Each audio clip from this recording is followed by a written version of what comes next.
ito pala, isang ayamang pula na malaki.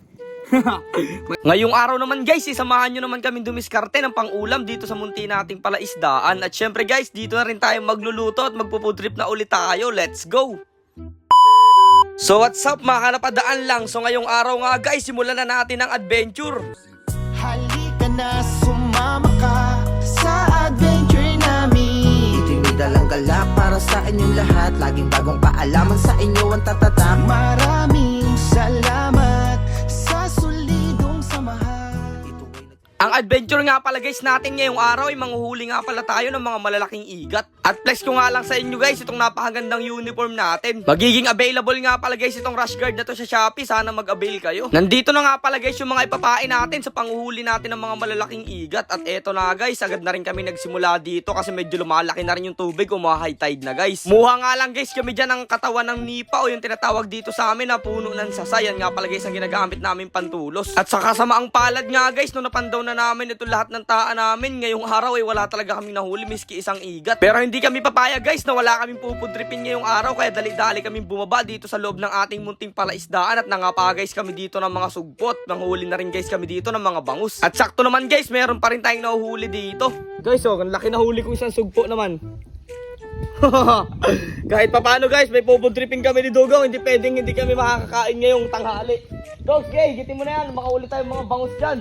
Kaya nga lang guys at wala tayong nahuling igat miski isa. Ganun kasi guys talaga minsan. Hindi kasi guys likas o hindi dumadawi mga igat ngayong panahon na ito, kaya siguro wala rin kaming nahuli. Pero okay lang yun guys, at least kahit papano isinagip tayo nitong munti nating palaisdaan at meron pa rin tayong pupudripin. Gad na rin nga pala guys kami naggayad ng mga lambat dyan para kahit papano may mahuli tayong ilang pirasong bangus na isasama natin.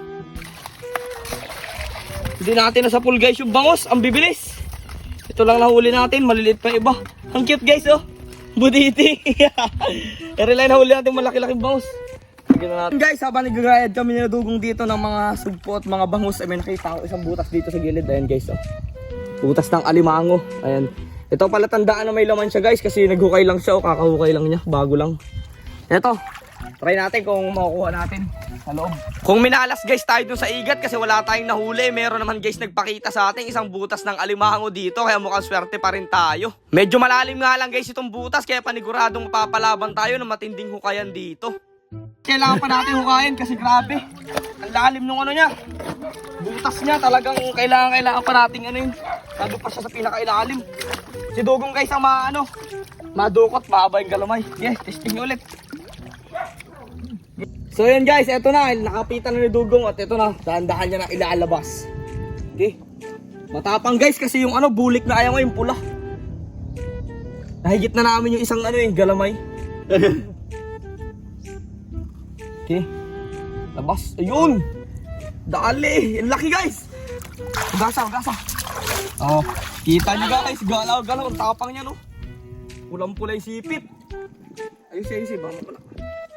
Alam nyo guys na medyo nakakatakot talagang hulihin o dukutin sa loob ng butas yung mga ganitong klase ng ayama kasi guys ito yung napakatatapang. Mas agresibo kasi guys itong mga pulang ayama kaysa dun sa mga kulay green. Talagang pag pumasok yung kamay mo dun sa butas masisipit ka talaga nila pag hindi ka marunong. At syempre guys dahil nagugutom na rin kami, agad na rin kami nag-ipon ng mga panggatong dito at nagpasiga na rin kaagad kami guys ng apoy kasi medyo tanghali na nakakagutom na talaga. Ito na nga pala guys yung ilang peraso nating nahuling mga isdang bangus at mga ilang peraso rin guys mga sugbot yung isang ayama. Grabe, sobrang sarap nito. Ipapaksiw nga lang guys natin to kung tawagin dito sa lugar namin papais. Isasalansan ko nga lang guys yung mga isda dito para hindi sila madurog. Tapos ito naman guys mga sugpo ilalagay natin dito sa ibabaw kasi medyo madali naman guys maluto yan at gumagalaw pa nga yung alimango dyan no. Tapos ayun agad ko na rin nga pala guys nilagyan ng mga rekado na pampalasa. At oo nga pala guys, pakicomment nga ulit kung saan lugar nakaabot ang mga video namin para ma-shoutout natin ulit. At meron nga pala guys ulit nagtanong sa atin kung mahirap daw ang buhay vlogging. Ang sinasabi ko nga guys lagi sa inyo, hindi siya mahirap, talagang sobrang hirap niya. Nakikita lang kasi guys ng mga tao ngayon yung pagiging successful at yung pagsahod namin. Pero ang hindi nila alam guys kung anong pinagdaanan namin ni Dugong para lang makarating at para makaahon at maisagip yung buhay namin dito sa buhay vlogging na to. Ang buhay vlogging guys para siyang isang sugal, hindi nyo alam kung mananalo kayo o hindi, kaya napakahirap talaga. Pero ganun talaga guys, kailangan mo talagang paghirapan para makarating ka doon sa buhay na gusto mo at doon sa goal mo na gustong marating. Gaya nga guys na lagi ko sinasabi sa inyo sa lahat ng mga nagsisimula pa lang dyan sa buhay vlogging,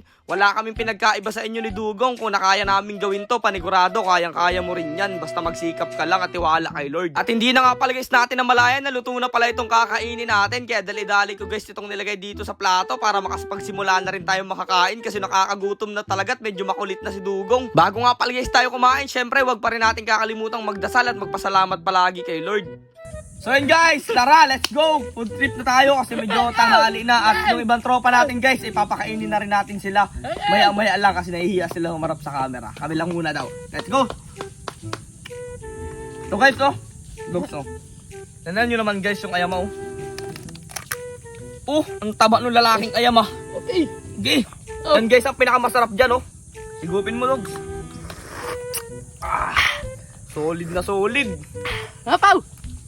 Naman guys, oh, sipit. Ah, durog guys yung sipit ay. Tingnan mo, oh. Sobrang sarap niyan guys, ang taba. Oh. Ang sarap. Kanin. Alin yung sugpo natin. Ang init. Ito, na guys. Sugpo. May aso nga pala guys kami, ayan. Si Toby at si Hashi, magkaibigan din yan. Parang kami ni Dugong. Yan ang aming bagong pet. At ayun, kung nakaabot nga guys kayo dito sa part ng video na to, sobrang salamat talaga. Talagang lagi nyo kami pinapanood. Kaya hanggang dito na lang muna guys tong adventure natin. Kita-kits na lang ulit bukas. Salamat sa panonood guys. Ha.